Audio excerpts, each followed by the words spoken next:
Et bonjour tout le monde. Je vais faire un bilan début septembre, comme je fais un peu tous les ans.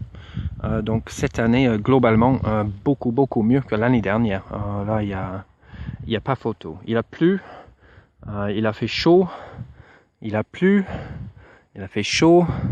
Alors, on n'a pas beaucoup vu le soleil, et heureusement, franchement, parce que quand le soleil est sorti, elle a fait très chaud, très brûlante. On sent l'intensité du soleil sur la peau beaucoup plus intense que les autres années. C'est peut-être aussi une question d'habitude, mais on peut dire sur le terrain que dans les jardins, il a fait beau. Et on a eu beaucoup de production et tous les jardiniers, qui soient les motoculteurs, les coups de tracteur dans un coin d'un champ ou les permaculteurs, tout le monde se dit que si on se plaint cette année, c'est que ça va pas. Donc, on n'a pas à se plaindre. Alors ici, pour commencer le tour, pour faire le bilan, nous sommes dans ce qui est devenu mon coin préféré cette année. Et c'est un carrefour entre trois planches, trois bandes de culture qui vont devenir des haies. Donc ici, on voit sur le coin du terrain, là, c'était les pommes de terre. On ira voir ça tout de suite. Après, il y a un pommier.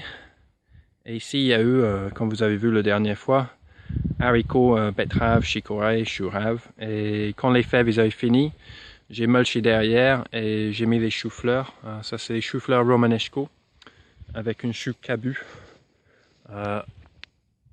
calé entre. Donc, chaque fois qu'il y a un chou romanesco, le grand, là, il y a un chou cabu. Voilà, calé entre. Les haricots, ben, je les laisse maintenant. Alors, une des premières choses à dire dans le bilan, c'est que la cave, elle est pleine, à craquer. Presque tous les bocaux sont remplis. On est dans des pots de confiture, etc. pour faire les conserves et brader les légumes, certains légumes qu'on a en trop, pour que ça se distribue et ça se mange. Donc voilà, ici, et ce carrefour lie aussi ce ligne-là. Ce ligne-là, il a un peu plus d'avance, il a été fait l'année d'avant et il a déjà des arbres de planter. Et en attendant que les arbres prennent le marque, il y a des blettes de toutes les couleurs. Donc là, on voit un peu. Je viens de les rafler, on a fait une promo sur les blettes parce qu'il y en avait beaucoup et personne ne les prenait. Donc ça c'était très efficace. Il y a des grosses courgettes qu'on donne, on met à prix libre. Et il y a encore des choux. Et si vous allez regarder les vidéos du début de l'année, ici il y avait des petits pois et des salades. Et ça va redevenir salade pour l'hiver. Il y a des groseilliers. Alors cette haie-là, sont fruits rouges, donc ça va être les groseilles. Alors comme le groseille met un moment pour s'installer, donc ça c'est des boutures que j'ai fait cet hiver. J'ai prélevé à peu près la même époque que maintenant, mais l'année dernière. Ils ont passé l'hiver dans le pépinière repiqué. Je suis assez content, ils sont beaux. Mais on les voit pas. Et c'est pas comme le framboise qui pousse vite. Si le framboise c'est ta fruit rouge dans la haie, ça va, tu peux planter tout et n'importe quoi avec, comme on va voir ailleurs sur le terrain. Mais quand c'est le groseille, le groseille c'est un peu plus calme, un peu plus tranquille. Il prend son temps. Donc j'attends qu'elle soit plus grande, qu'elle soit un peu ramifiée, avant de mettre les consoudes et les plantes qui génèrent beaucoup de biomasse, parce que sinon je vais les noyer. Et de l'autre côté, c'était la même formule, des haricots, des chicorées, des betteraves et des choux. Je viens de faucher les haricots en laissant les racines dans le sol pour que ça se décompose, toutes ces boulettes d'azote et les bactéries. Et j'ai mulché avec le reste. J'ai fait l'erreur d'avoir choisi une espèce d'haricot que je connaissais pas. J'en ai fait beaucoup et il fallait les ramasser petits, sinon ils étaient filandreux. Et à un moment donné, les bocaux ils étaient remplis, les clients ils ont voulu plus des haricots et j'ai laissé aller un peu trop loin, j'en avais marre. Donc là je les laisse aller en demi-sec ici. Et ici c'est fauché. Alors une des erreurs, c'est pas vraiment une erreur mais c'est pas une bonne stratégie business. c'est devenir producteur de légumes alors que tout le monde dans ton entourage, ils ont fait un stage de perma chez toi. Parce que tout le monde a un jardin, tout le monde jardine très bien, tout le monde arrive à remplir le ventre tous les jours avec un petit bout de jardin. Et du coup, en fait, les clients, faut les chercher quand même.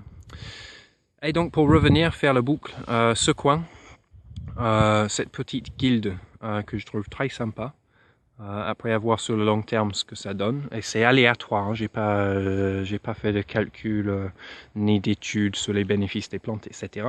Un pied de sauge qui était déjà bien développé, quelques pieds de ricin, ça c'est une annuelle, un buddleia, juste des branches repiquées dans le sol comme pour le sureau, ça prend à 100%, pas de problème. Une mélisse, ici, et un peu de souci. Il y a le buddleia, les ricins, et derrière il y a des astères. Alors les astères me servent quand même pour faire du fagot, pour allumer le feu. Et bon, le sauge et le mélisse, ils ont leur propriété, mais c'est pas des plantes qu'on vient consommer, ils sont juste présents. Et à chaque fois que je viens dans ce coin, je suis content. Voilà, je suis content du résultat et ça pousse très vite. Alors, en faisant le tour vers le bas, ici le but de terre pauvre. Donc on a eu des oignons, le récolte était pas trop mal. J'ai mis des carottes. Et on a une autre butte à terre pauvre qui est presque identique. Et on va voir la différence quand on met du compost 18 jours avant de semer des carottes et quand on n'en met pas. Les haricots de la dernière minute. Et vraiment sur les haricots, j'ai vu cette année que c'est bien de semer plus souvent. Tous les 15 jours, de faire un lot. Et on peut aller jusqu'à début août à semer des ronds d'haricots et espérer avoir quelque chose. Il y en a que Flo elle a semé 15 juillet et elle donne depuis une semaine. Donc ça fait encore des haricots. De l'autre côté, comme cette butte c'était du terre pauvre, on l'a laissé nu pour pouvoir faire des oignons, parce que les oignons n'aiment pas le mulch. Comme vous voyez, beaucoup de chardon. Beaucoup de petits orties, de pissenlits, beaucoup d'adventices, quoi. La nature cherche à le couvrir désespérément. Donc, j'essaie de travailler avec elle. Je le couvre. Donc, ça c'est tout ce qui avait poussé sur le but pendant que les oignons poussaient. En première couche de mulch. Et au fur et à mesure que je tends, une couche de tente de gazon. Et on voit que ça continue quand même. Okay. Mais ça s'enlève. Voilà, très facilement. Et ça, au moins. Ici, ça c'est de la terre de l'année. Et cette fois-ci, ça a été utilisé avec la chenille à poule. Donc c'était des pommes de terre. Ici, on était à 2 kg par pied. J'ai semé de la mâche. Ici, côté est. Des épinards ici. Et j'ai fait une petite butte en ramassant le mulch ici, et c'est là où je vais faire des fèves. Et après je vais mettre des arceaux et des voiles, et ça va être voilé pour l'hiver. Et ça c'est pareil.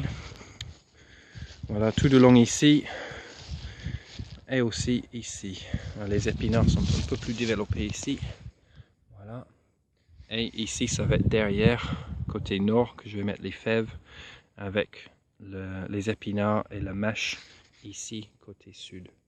Alors le mâche, je vais devoir l'aider. Il y a des chardons qui ont envie de partager l'espace. C'est très chiant à récolter le mâche et de devoir désherber dans la récolte. Donc là, je vais être un peu rigoureux. Voilà. Ici aussi. Alors je me suis dit, je sème de la mâche. C'est juste un peu de logique. Je vais devoir venir arroser la mâche s'il ne pleut pas. Donc, je vais semer en même temps mes épinards de façon très drôle. Comme ça, je viens arroser la mâche, j'arrose aussi les épinards. Et ça m'a fait ma pépinière d'épinards. J'ai pu faire des tisanes de fumier de poule pour venir arroser ça. Et finalement, il a plu assez régulièrement. Donc, pas trop besoin, ni l'opportunité d'apporter plus. Ici, donc l'autre côté de la butte, manque de matière.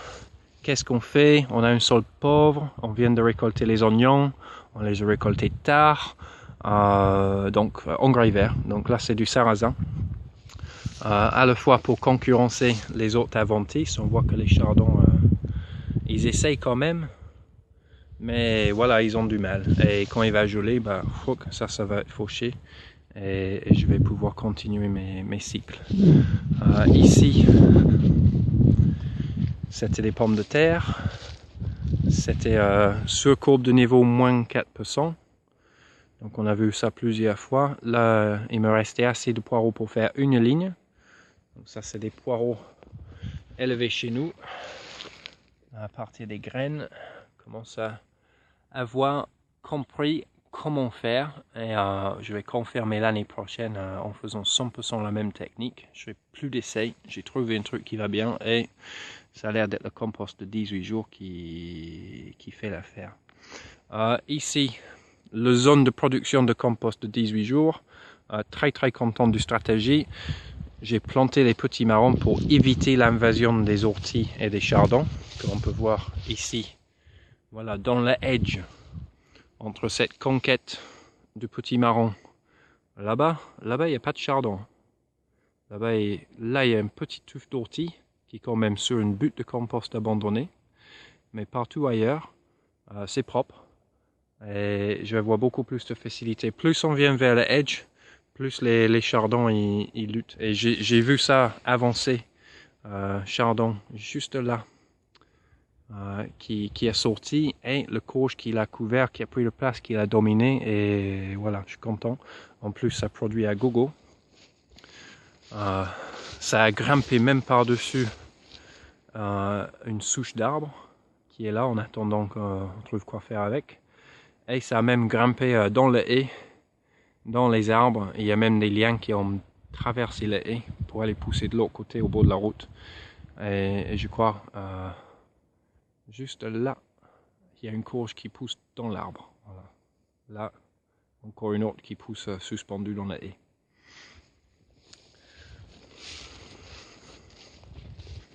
En montant ici,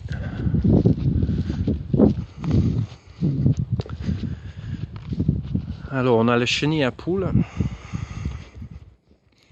Pour ceux qui ont connu les premiers téléphones portables qui avaient des jeux dessus, c'était les Nokia, je ne sais pas combien, 10, 3610 ou un truc comme ça, je ne sais plus. Il y avait un jeu qui s'appelait Worms. Il y avait un ver de terre qui courait et il fallait les guider haut, bas, gauche et droite et le faire manger les trucs sans qu'ils se bouffent la queue. Et en fait, c'est un peu ce que je suis en train de jouer avec le chenil à poule. On peut faire marche arrière et on peut voir d'où elle vient. Donc elle a ici, là il y a le chemin et elle a grimpé la colline. Et on peut même tracer des courbes, voilà, ce qui est assez épatant pour moi. Et on voit qu'elle vient de là-bas. Elle a travaillé après le récolte des pommes de terre. Elle remonte ici en fauchant l'herbe sur les bords. Ici, l'herbe était longue. Et on voit que je peux même venir récolter du mulch à la main une fois que les poules sont passées. Voilà, pour pouvoir mettre sur mes cultures ici. Donc là, on a vraiment cette action de faucheuse assez efficace. Et ici, sur l'angle, j'ai décidé de remplir de mulch. Je faisais le ménage dans un bâtiment et ce coin ici, je l'ai rempli pendant 4-5 jours de vieux paille, poussière, des bouts de bois. Et elles ont tout retourné. Et maintenant, cette matière, elle est devenue mulch pour cette zone ici. Donc, la chenille à poule est extrêmement mobile. Je peux aller presque où je veux avec. Il y a une cage en rab parce que juste dans cet instant-là, ça n'allait pas. Parce que je l'avais mis ici. Et ici, il y avait toute sa longueur. Mais pour m'éviter de bouger la maison, j'ai gardé les premiers modules de la ligne. J'ai tourné et je suis venu parallèle. Et je vais expliquer ce que c'est en train de faire dans le prochain épisode parce que j'arrive à presque 15 minutes. À tout de suite.